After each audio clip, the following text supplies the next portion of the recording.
আজকের খুতবায় আমি আপনাদের সাথে এমন কিছু গুরুত্বপূর্ণ পাঠ শেয়ার করতে চাই যা আমার বারবার স্মরণে আনা দরকার এবং আমি বিশ্বাস করি আপনাদেরও দরকার। আদম আলাইহিস সালামের ঘটনায় আল্লাহ যা তুলে ধরেছেন সেখান থেকে বিশেষ করে ইবলিসের কিছু ব্যাপার আমি আপনাদের সাথে শেয়ার করতে চাই আজকে। সাধারণভাবে সবাই জানেন আল্লাহ আজ্জা জাল্লা আদম আলাইহিস সালামকে সৃষ্টি করেন, এরপর তিনি আদমকে সিজদা করার জন্য ফেরেশতাদের আদেশ দান করেন। সবাই এটা মেনে নিয়েছিল, কিন্তু ইবলিস অমান্য করেছিল। এটা এই ঘটনার সহজ একটি বিবরণ। অধিকাংশ মানুষ এর সাথে পরিচিত, কিন্তু কোরআনের এমন কিছু গুরুত্বপূর্ণ বিস্তারিত বিবরণও এসেছে যা বাদ পড়ে যায় যখন আপনি ঘটনাটি নিয়ে এভাবে সংক্ষেপে চিন্তা করেন। আল্লাহ আজ্জা জাল্লা সর্বপ্রথম ঘোষণা জারি করেন, আর আমরা বুঝতে পারি সে সময় তাদের মাঝে ইবলিসও এর অন্তর্ভুক্ত ছিল। ইন্নী খালিকুম বাশারুম মিন তিন, আমি মানুষ সৃষ্টি করতে যাচ্ছি মাটি থেকে বা কাদা থেকে। আল্লাহ যখন এই ঘোষণা দিচ্ছেন তখন তিনি আদমকে সৃষ্টি করেননি। আদম আলাইহিস সালামকে এখনো সৃষ্টি করা হয়নি, কিন্তু ঘোষণা জারি করা হয়েছে যে আল্লাহ এটা করতে যাচ্ছেন। এটা হলো খালিকুম বাশারুম মিন তিন। এবং এরপর ফাইজা, আরবিতে ইজা ব্যবহৃত হয় ভবিষ্যতে ঘটতে যাচ্ছে এমন কিছু বোঝাতে। ফাইজা সাওয়াইতুহু ওয়া নাফাখতু ফীহি মির রূহি, তাকে যখন আমি ভারসাম্যপূর্ণ করে তুলব এবং তার ভিতরে আমার রূহ ফুঁকে দেব। এগুলোর কোনো কিছুই এখনো ঘটেনি, সামনে ঘটতে যাচ্ছে। এরপর তিনি বললেন ফাকাউ লাহু সাজিদিন, তখন তোমরা তার উদ্দেশ্যে সিজদাবনত হয়ে যাও। অনেক বছর আগে একজন প্রখ্যাত আলেমের সাথে আমার লাম নিয়ে আলোচনা হয়েছিল। আমি অবাক হয়েছি যে কয়েক মাস আগে তিনি আমার কথার সাথে একমত হয়েছেন। এটা নিয়ে একটু পরে কথা বলবো, কিন্তু সবার আগে আমি চাই আপনারা এই আলোচনার প্রথম অংশের প্রতি মনোনিবেশ করুন। আল্লাহ বর্ণনা করছেন তিনি আমাদের পিতাকে সৃষ্টি করতে যাচ্ছেন এবং আমাদের সৃষ্টি করার জন্য যে প্রক্রিয়া অবলম্বন করতে যাচ্ছেন তার বর্ণনাও তিনি দিয়েছেন। তিনি বলেছেন সবার আগে আমি তাকে 3 থেকে তৈরি করব। এই পৃথিবীতে আমরাই একমাত্র সৃষ্টি নই যাদের 3 থেকে সৃষ্টি করা হয়েছে।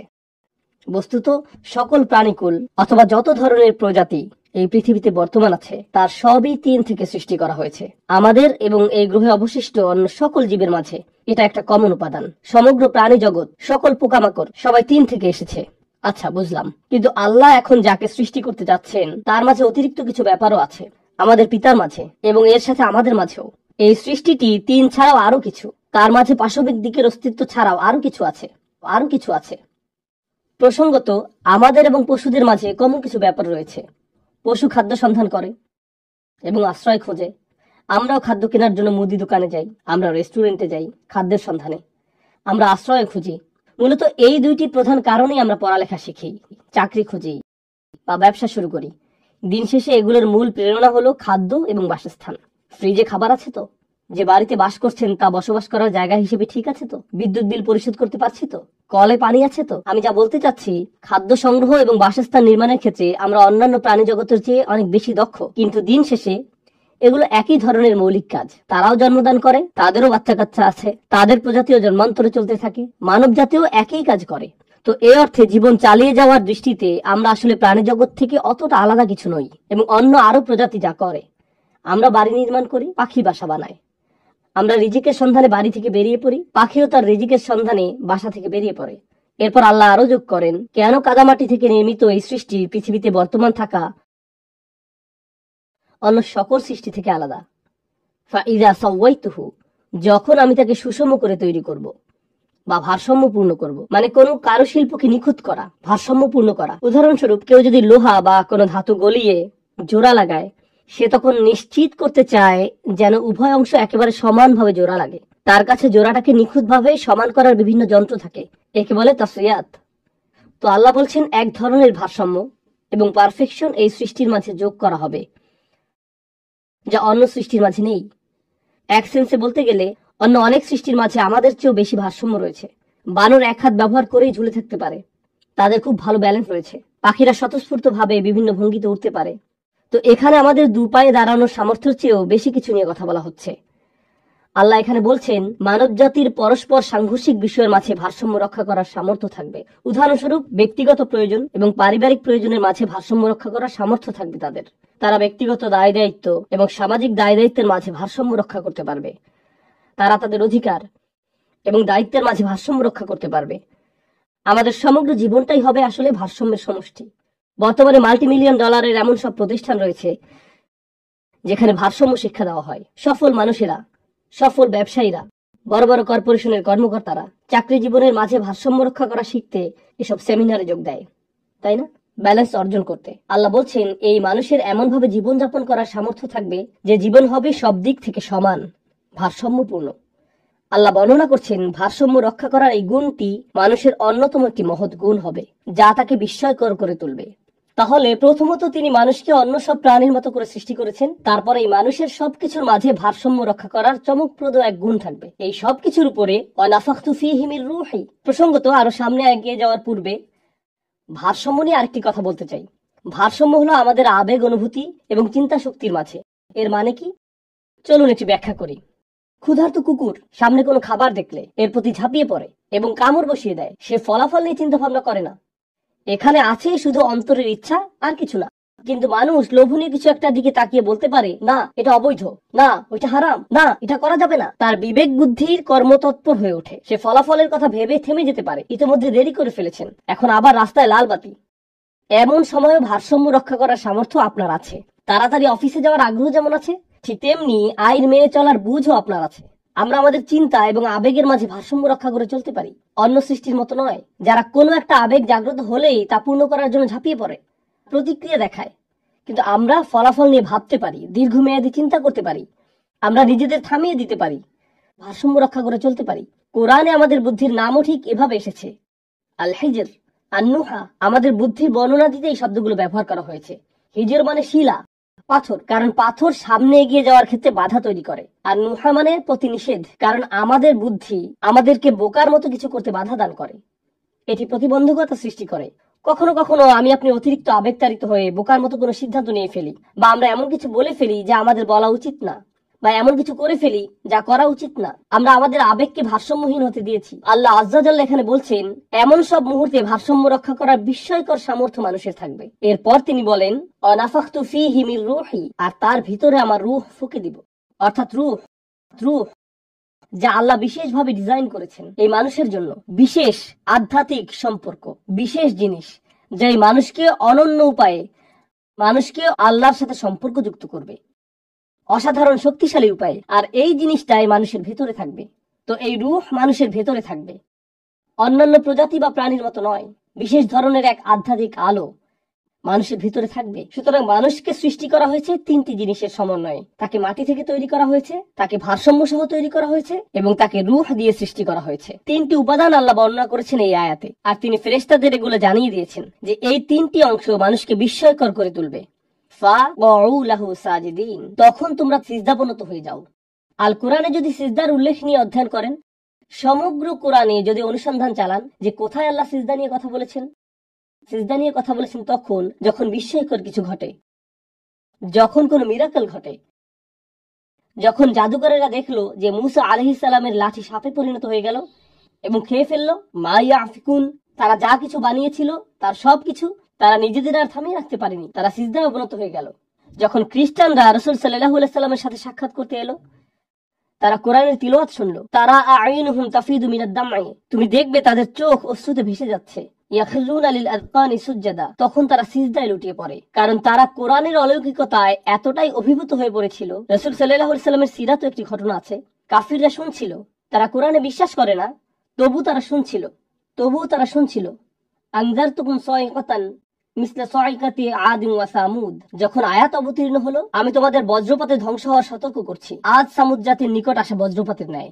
তারা নিজেদের থামিয়ে রাখতে পারেনি, তারা সিজদায় লুটিয়ে পড়ে। কোরআন বারবার বর্ণনা করছে যখন বিহবল কিছু ঘটে, যখন অবিশ্বাস্য কিছু ঘটে যা আল্লাহ ঘটান আর যা কেবল আল্লাহর পক্ষেই ঘটানো সম্ভব, তখন মানুষ আল্লাহর শক্তিমত্তাকে এতটাই উপলব্ধি করে যে তাদের উভয় হাঁটু ভাঁজ হয়ে যায়, অহংকার ধূলিসাৎ হয়ে যায়, আর এই কপাল যা আমাদের অহমিকা বহন করে মাটিতে লুটিয়ে পড়ে। ঐতিহাসিকভাবে সকল সংস্কৃতিতে এই কপাল হলো দাম্ভিকতার জায়গা। এই জন্য রাজারা কপালে মুকুট পরেন, কবজিতে না। এখনকার সময় অবশ্য মানুষ উচ্চ স্ট্যাটাসের চিহ্ন হিসেবে হাতে দামি ঘড়ি পরে, কিন্তু ঐতিহাসিকভাবে সকল সংস্কৃতিতে অহংকার প্রকাশের স্থান কোনটি? কপাল।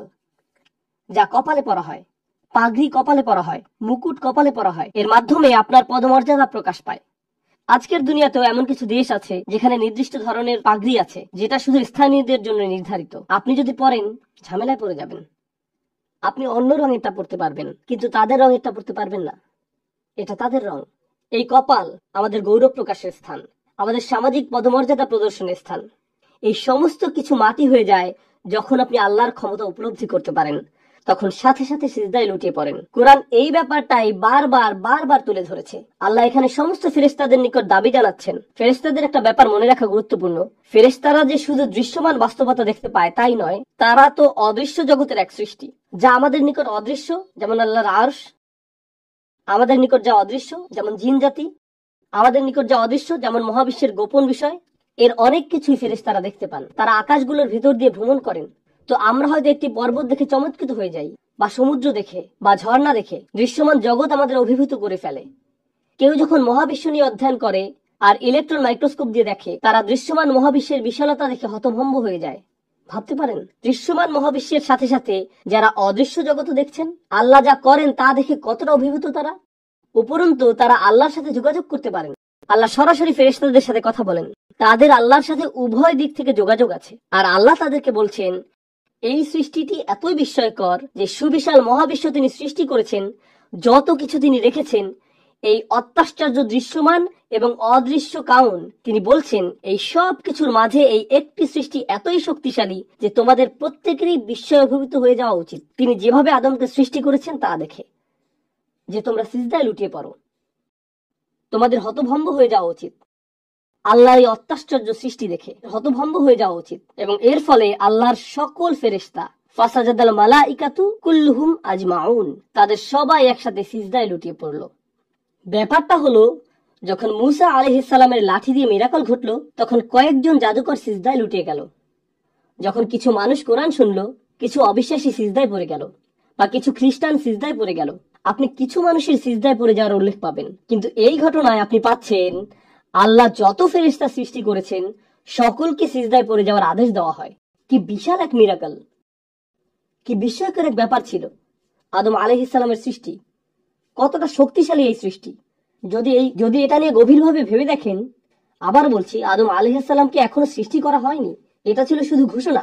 কেন তোমরা এতটা অবাক হয়ে পড়বে? কেন তোমরা এতটা বিস্ময়ভূত হয়ে পড়বে? কোন কারণে এই সিজদা?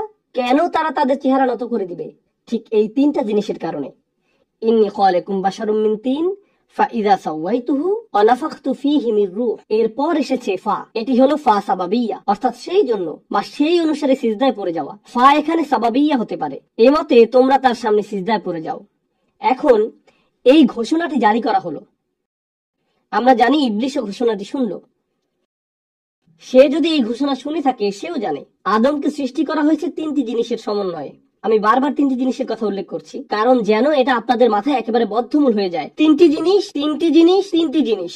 আর আমরা জানি আল্লাহ আমাদের বলছেন, যখন সে সিজদা করতে অস্বীকৃতি জানালো, সে আল্লাহর দিকে ফিরে এভাবে বলেনি, খলাকতানি মিন নারিন ওয়া খলাকতাহু মিন তিনিন ওয়া সাওয়াইতাহু ওয়া নাফাখতা ফীহি মির রূহিকা। সে এটা বলেনি। সে শুধু বলেছিল, আপনি আমাকে আগুন থেকে সৃষ্টি করেছেন, তাকে কাদা থেকে সৃষ্টি করেছেন। এটা শুধু তিনটা বিষয়ের একটা মাত্র। আরো দুইটি জিনিস তো বাকি আছে। সে বাকি দুইটা সম্পর্কেও সে জানতো। সে তাসবিয়াহ তথা মানুষের ভারসাম্য সম্পর্কে জানতো। সে মানুষের ভেতরে ফুঁকে দেওয়া রূহ সম্পর্কেও জানতো। কিন্তু ইবলিস আল্লাহর নিকট অভিযোগ করার সময় এমন ভাবে অভিযোগ করলো যেন বাকি দুইটা সম্পর্কে সে অজ্ঞ। কিন্তু সে জানে, তার পূর্ণ জ্ঞান ছিল। এই গুরুত্বপূর্ণ বিষয়টা আমি এই সংক্ষিপ্ত খুতবায় তুলে ধরতে চাই। তো আদম আলাইহিস সালামের ঘটনায় শত শত শিক্ষা রয়েছে, কিন্তু আশা করছি আমি এই একটি শিক্ষা ব্যাখ্যা করার ক্ষেত্রে কিছুটা ন্যায় বিচার করতে পারবো। আমি চাই এই শিক্ষাটা আপনারা আজ নিয়ে যাবেন। আর তা হলো, বাকি দুইটি বিষয় অস্বীকার করার কারণ হলো, সে যদি অবশিষ্ট দুইটি বিষয় স্বীকার করে নেয়, তাহলে তাকে স্বীকার করতে হবে মানুষ আসলে আল্লাহর এক বিস্ময়কর সৃষ্টি। কিন্তু সে যদি শুধু কাদার কথা স্বীকার করে, সে যদি শুধু মাটির কথা স্বীকার করে, তাহলে আদম এবং একটি ঘোড়ার মাঝে আর কি পার্থক্য আছে? আদম এবং একটি গরু বা বানরের মাঝে কি আর এমন পার্থক্য আছে? তারা আহার করে, সেও আহার করে। তারা আশ্রয় খোঁজে, সেও আশ্রয় খোঁজে। তারও বাচ্চা কাচ্চা আছে। সে শুধু একজন আরো উন্নত এক প্রাণী, এটাই সব। সে দুই পায়ে দাঁড়াতে পারে, তো কি হয়েছে? এটা আর বড় কিছু নয়। সে শুধু আরো বিকশিত এক প্রজাতি। তার মাঝে অতিরিক্ত আর কিছু নেই। তার মাঝে বৃহত্তর অস্তিত্বের কিছু নেই। অতএব ইবলিস ইচ্ছা করে আমাদের অস্তিত্বের দুইটি গুরুত্বপূর্ণ উপাদানকে অস্বীকার করে। তিনটার মধ্যে দুইটাকে সে জেনে শুনে অস্বীকার করে। সে যদি এই দুইটা স্বীকার করে নেয়, তাহলে আল্লাহর এই বিস্ময়কর সৃষ্টির শ্রেষ্ঠত্ব তাকে স্বীকার করে নিতে হবে। এখন সে মানব জাতিকে ঘৃণা করে। আমাদেরকে এই পদমর্যাদা দেওয়ার কারণে সে আল্লাহকে দোষারোপ করে। আল্লাহকে দোষারোপ করে। সে শপথ করে যে শুধু আদম আলাইহিসসালামকেই সে ব্যর্থ দেখতে চায় না, কারণ যদি তুমি আদমকে ঘৃণা করো আর আদমকে তুমি জান্নাত থেকে বিতাড়িত করতে পেরেছো, তখন তো তার এমন হওয়ার কথা, যাক আমি এখন ভালো ফিল করছি, আমার এখন ভালো লাগছে। কিন্তু না, সে ফোন দিয়ে আটলো, এখন আমি আদমের সন্তানদের ধরবো, আমি তার পরিবারকে ধরবো, এরপর পরবর্তী প্রজন্মগুলোকে। সে এভাবে বারবার বারবার বারবার মানব জাতিকে ধ্বংস করতে লাগলো। তবুও তার অন্তরে প্রতিশোধের আগুন একটুও কমেনি। প্রতিশোধ নেয়ার পরেও তার সন্তুষ্টি আসেনি, বা ধ্বংস করার পরেও তার অন্তর শান্ত হয়নি। তো এখন ব্যাপারটা হলো, কিভাবে সে মানব জাতিকে ধ্বংস করে? সে আমাদের ধ্বংস করতে অনেক কিছু করে।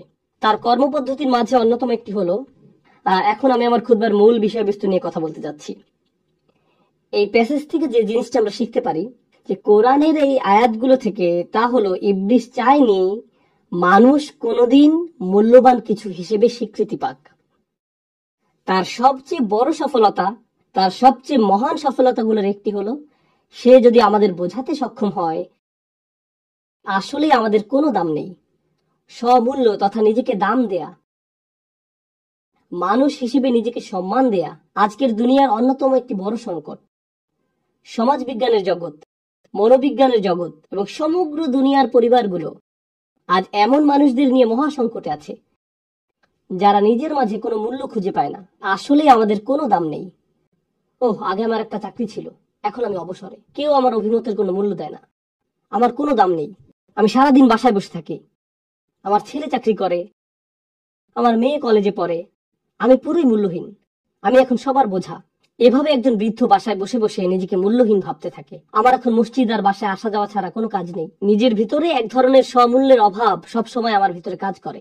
যদি মরে যেতাম কতই না ভালো হতো। তার মাথায় এই চিন্তাগুলো সবসময় ঘুরপাক খেতে থাকে, মুখ ফুটে বলে না, এমনকি কখনো কখনো বলে ফেলে।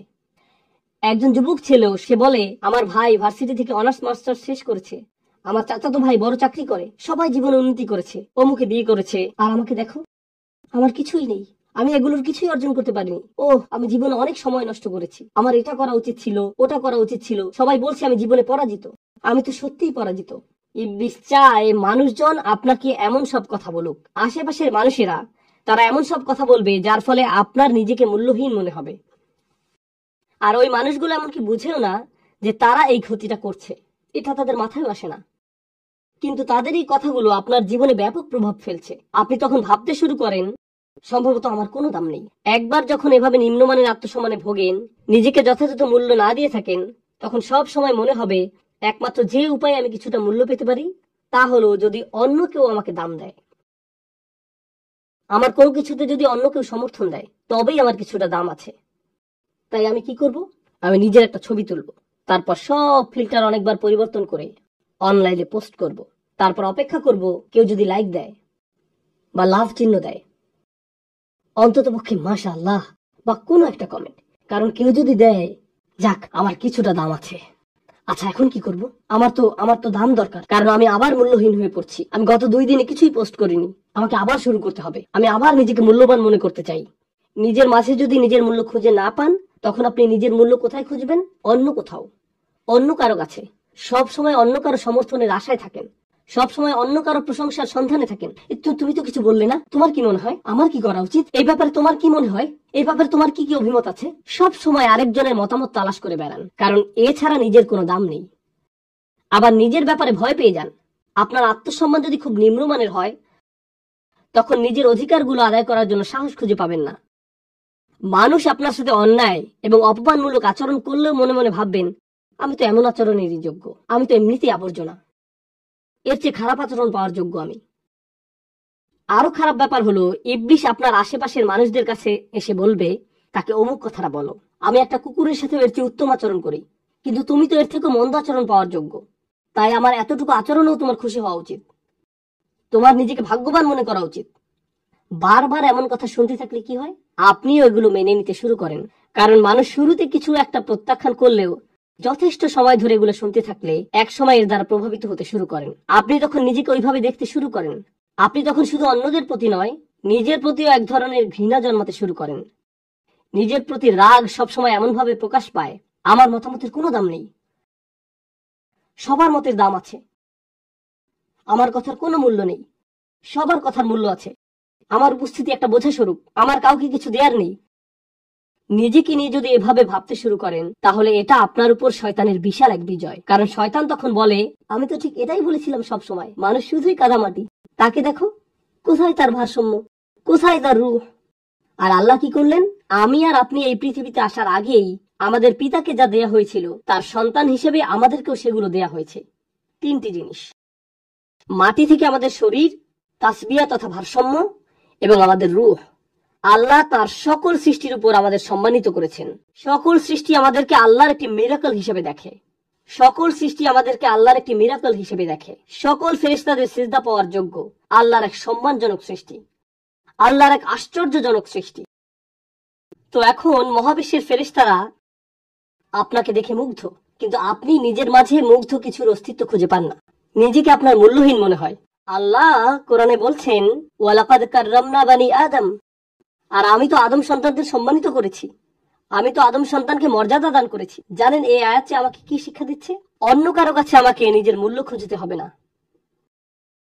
কাজটি আমি ভালোভাবে সম্পাদন করেছি কিনা সেটা আমাকে চেক করে দেখতে হবে। তরকারিটা ভালোভাবে রান্না করেছি তো? এই শিক্ষাটিকে কিভাবে নেবেন না জানেন? আমার কারো অভিমতের এখন আর কোনো দরকার নেই।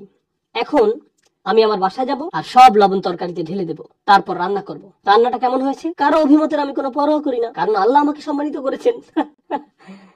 আমি এটা বলছি না, আমি কোনোভাবেই এই শিক্ষাটা দিচ্ছি না। আমাদের অবশ্যই পরস্পরের কাছ থেকে সংশোধন দরকার।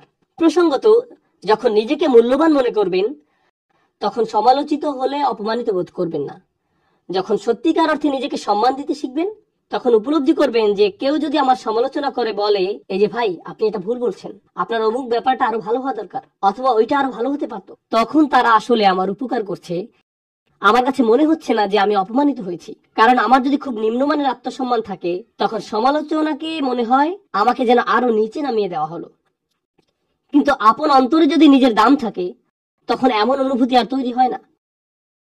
তখন সংশোধন এবং সমালোচনাকে আপনি সুযোগ হিসেবে দেখবেন, আরো উত্তম হওয়ার একটা সুযোগ। এটাকে তখন আর অপমান মনে হবে না। এটা হলো সমীকরণের একটা দিক। আমরা নিজেদের মূল্য প্রদান করি, কিন্তু ইবলিশের কাছে আরো কৌশল আছে। খুতবার শুরুতে আমি ভারসাম্য নিয়ে কথা বলেছি। আল্লাহ আমাদের যে জিনিসগুলো দিয়েছেন তার মধ্যে একটি হলো ভারসাম্য। কিন্তু বর্তমান বিশ্বে অধিকাংশ মানুষ এখন আর বইয়ের মাধ্যমে নিজেদের শিক্ষিত করে তুলতে আগ্রহী নয়, বই পাঠে বা অধ্যয়নে মনোযোগী নয়। প্রকৃতপক্ষে ভিডিও একটা যদি 30 সেকেন্ডের বেশি হয়, পরেরটা দেখে, সামনে আগাও। জানেন তারা কি বলে? আমি অনেক গবেষণা করেছিলাম। না, তুমি গবেষণা করছো না, তুমি টিকটক চালাচ্ছ।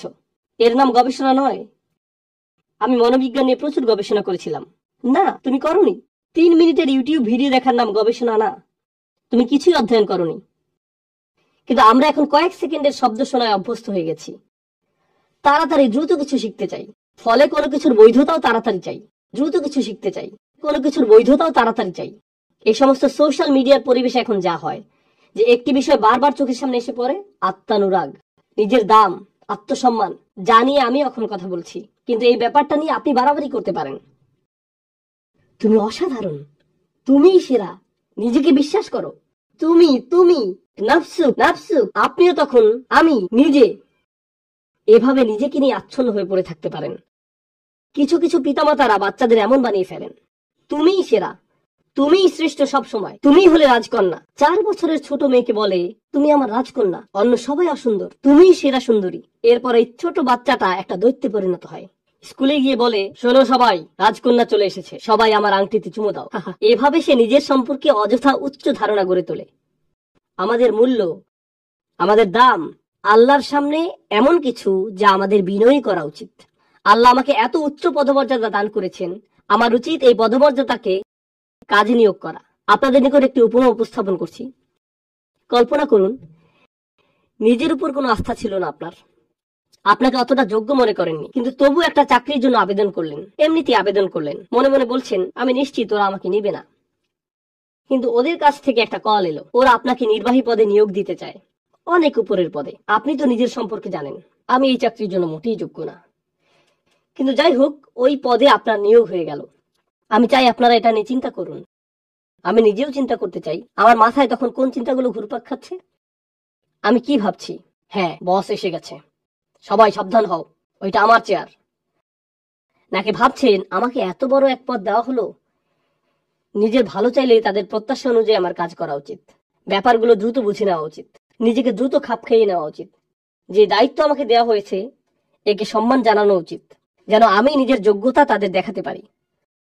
অতএব প্রথমে আপনাকে পদমর্যাদা দেওয়া হয়েছে, এমনকি নিজের যোগ্যতার প্রমাণ দেওয়ার আগেই বিশুদ্ধ দৃষ্টিভঙ্গি হবে আমাকে তাদের প্রত্যাশা অনুযায়ী কাজ করতে হবে।